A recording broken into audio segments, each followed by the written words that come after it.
The KNUST student is suspecting his roommate of infecting him with HIV because anytime he wakes up from bed, he sees blood droplet. But we are asking here on Sauce and Pepper that how do we prevent all of this? Well, we are about to get into the nitty-gritty of this whole issue. And hopefully you take away some learnings from this discussion. This is Sauce and Pepper. Don't go anywhere. Please keep me anonymous.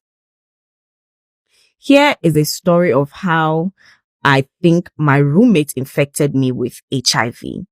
I'm currently 20 years old in my final year in KNUST. Sometimes I used to wake up to find droplets of blood around my arm. It was as if someone had pricked me with a needle. As innocent as I am, I just thought maybe I hurt myself in my sleep. So I didn't give it attention because they were just drops of blood. Getting to the end of second semester, I started feeling a little ill. I had these headaches, but the pain was on and off. My dad suggested that since I said I was ill, I should go to the hospital before heading back to school.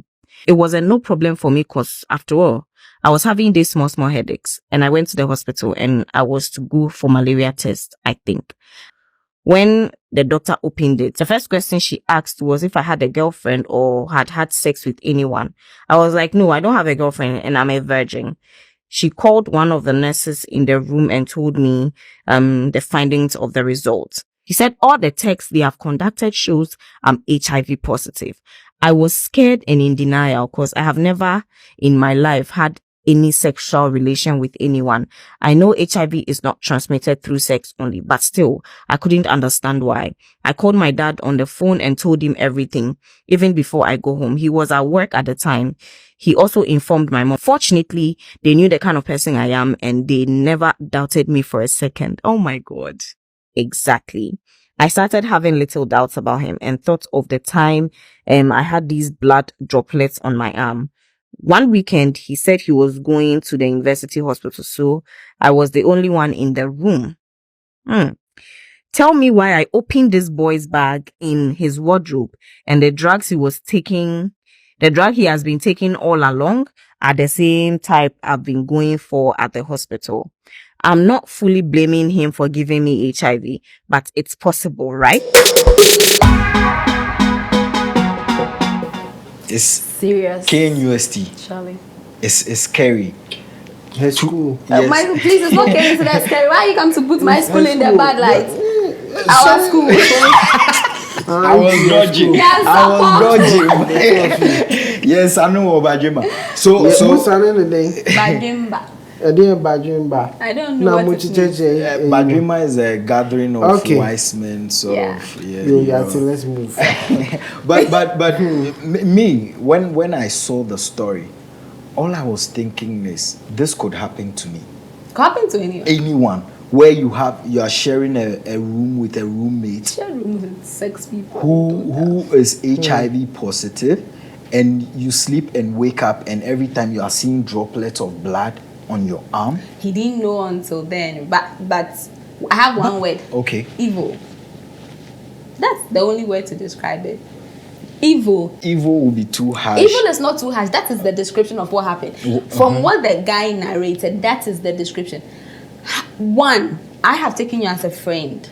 I've decided not to be nosy because I've realized you take lots of medicines and at certain times you've not shared with me. I felt it's your personal space. You want to keep your personal space. I respect that. We've lived in harmony. As far as the message is concerned, the message didn't say there was anything that maybe they fought or there was any threat anywhere. There was no threat.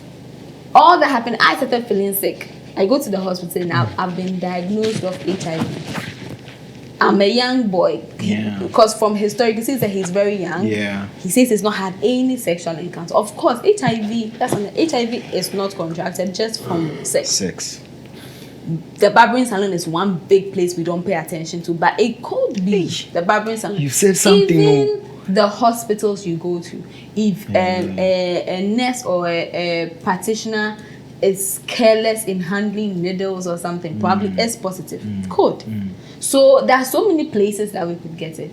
But the fact that he remembered that he was getting pains and blood dots, and that looks like needle pricks. And I'm sure he made all the connection when he came home and realized the medicines he is taking are the same that his roommate is also taking. Means the roommates have always been HIV positive. Yeah. So what's the coincidence that you are HIV positive? I sleep, wake up, see blood, pains and all droplets around my bed, and then some few months later I'm also HIV positive. That's why the story is very believable. Yeah. And I don't have any words to explain it. It's evil. Because what that means is, then now when you hear someone is HIV, we should shy away from you. The whole stigma that we have fought for, this guy is taking us back. Because now if I hear someone has HIV, I should be aware of that person. I shouldn't be going close to that person, because that person could have evil thoughts for me. Say, you know what, I'm going to come to you with confrontation and reporting to the police why that action was not taken. But in recent times, you get a vibe that people are no longer scared of HIV like it's not a deadly disease. You know, we used to, because those times is you have an ad running telling you about why is that? Not my death. I think in the advancement of medical technology, medications and ways of managing it, antiretrovirals, such that you can take the medicine and the traces of the virus in your blood is zero, almost zero. You'll not be able to pass it on to anybody. And so that's it. I also think that we have just become a bit more careless. Like, you know, we go for the thrills and adventures more than living life today. You know, so I think that our lifestyles have changed, you know, and things we believe in have changed. And I could also say there's a direct correlation between that, what we are talking, and then the lower levels of education, because before campaigns were running consistently and all of that. That has reduced. So but is it not dangerous and worrying that a disease such as this, and the light that they used to throw on it, they don't do it like that anymore? The rate is increasing, but if they've educated you for 2-3 decades now, but there's new generation coming. The donors, yes, it's expected that the generation that was educated will pass the education on. So your parents should have sat you down and told you about HIV and all of that, or you should do it to the younger generation. It doesn't always have to be the Ghana AIDS Commission. Number 2, the donors who were giving you money then because they felt your government could not afford the education are turning those monies to Sierra Leone, Liberia, and those other people who need it more. Now you are grown. You are a lower middle income country. So economy. So you should be able to take care of these things. Now the next question is: does your government think it is prudent enough to spend money, not spend money on a Japan? Prospecting or renaming of the American plan. Give the money to Ghana AIDS Commission. I keep telling you, everything comes back to your shoulders. Who should come and live your life? Like, who should make your country better for you? So the donors are not giving enough. Ghana AIDS Commission. So that's why. But say, do you think the guy handled it better by not confronting and I don't understand how is he still in the same room with the guy? Right. Please, the lady he wrote please advise him. He should tell his parents and he should be moving out. Because if someone had such evil thoughts against you, yes, you might not have concrete proof, but sometimes our instincts are so right. Right. Because seriously, what are the odds? That I've not been diagnosed of that before. I've not had any sexual escapades. Unless it wasn't the guy didn't intentionally prick him, but he and the guy has used something that has made the virus get onto him. Like, do you get it? But Charlie, he needs to move out of that room. So, Mr. Quez, I want to come to you on the legalities, or what legal options can they take? Mr. on Quiz is this? not a lawyer. Yes, but he's well vested. You I have mean, and then I'll come to you, say, on your final take, then we can wrap this up. Voluntary transmission of HIV is a crime. So if he can prove that it's indeed from him and it was intentional, then Yeah. So He this can can pursue this it. can earn him some money in terms of damages. Oh and yes, all of Yeah, course. yeah. There will be You can do civil and criminal. criminal. Okay. Criminal action brought against it. I'm wondering why that has not been done. But I- maybe It's not told he doesn't anybody. want the attention. Yeah, Okay. that's why even this is Around it. anonymous. So we He really don't doesn't know who want. he He is. doesn't want the attention that would come with it. That's some of the things. The stigma. Stigma doesn't only happen one way. Stigma, it happens in two ways. That is, the people who are suffering the disease not living the rest of their lives to the fullest of their abilities, right? Because of stigma. And the other one is people not getting the help they need. And in this case, Yeah. legal. In other case, medical.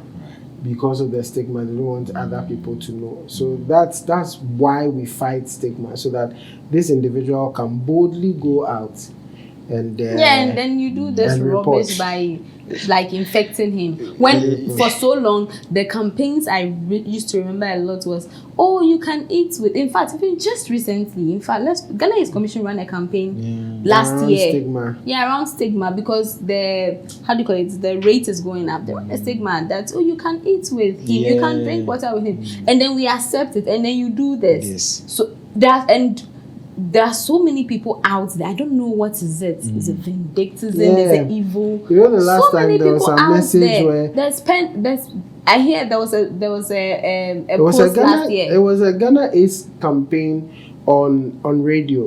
Okay. So as you were saying, they are running a campaign against stigmatization and all of that. And one person sent a message right after the HIV/AIDS thing. Or it was an engagement show or thing on radio. People asking questions and answers. Right. And then someone just sent a message that, well, she's HIV positive, and her aim is to infect as many married men as possible.